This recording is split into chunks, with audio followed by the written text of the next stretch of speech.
The result of the latest catalog of exaggerated claims and appalling cliches is endless. But the most egregious one is one that I'm sure many of you have heard of or seen it on TV. It's the ubiquitous refrain that 97% of all scientists believe in climate change. By the way, they even use that word believe like it's an article of religious faith, which I think is also a curious thing. And it's not just climate advocates. NASA, a federal government agency, says they have a web page that says that phrase, 97% of scientists believe in climate change. That's our government speaking now. And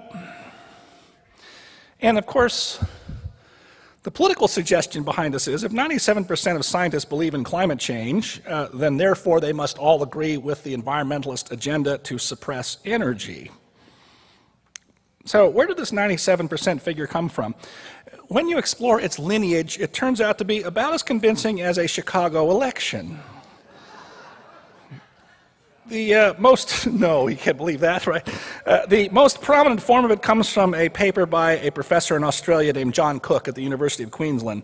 And he published this paper in an obscure journal, and it's just rocketed around and become the big thing. And what this study purported to do was review the abstracts of 11,000 climate science articles. Now just stop right there. Important they say abstracts. No one's going to read 11,000 climate articles. Even a whole team of graduate students is not going to read through 11,000 science articles. So they read the abstracts.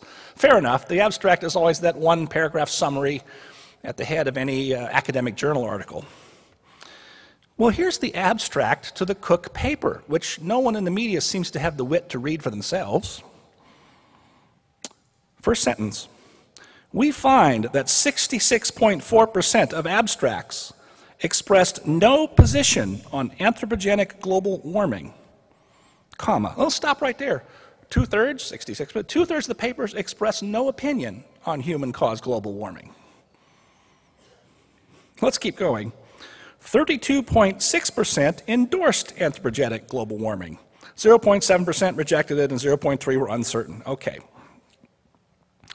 So that means a third of those papers had an opinion on human-caused global warming. So the next sentence says this.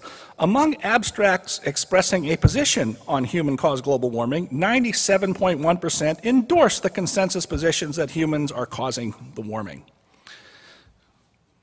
Somehow this has become 97% of all scientists when it's 97% of a third of scientists. Or you might put it this way, you could just as easily say 66% of scientists publishing in the field have expressed no firm opinion on the matter. Or still another way to think about it is, this is the grandfather of all simple-minded tautologies. Among all the scientists who agree with the consensus are all the scientists who agree with the consensus. That would be an adequate way of saying it. Now, initially, Professor Cook refused to share the data with anybody else to review how they've been coded and whether they matched up. That's always a bad sign right there, isn't it? But of course, in the modern world, with things planted on internet databases, somebody found the data. And lo and behold, some of the articles turned out to be not really about climate science at all. One article that was billed as a science article was about U.S. media coverage of climate change issues. Strangely, in those 11,000 papers was not a single one from Richard Lindzen of MIT, one of the most prominent, he's the most prominent skeptic in the climate science community, who has been publishing on the subject since 1961.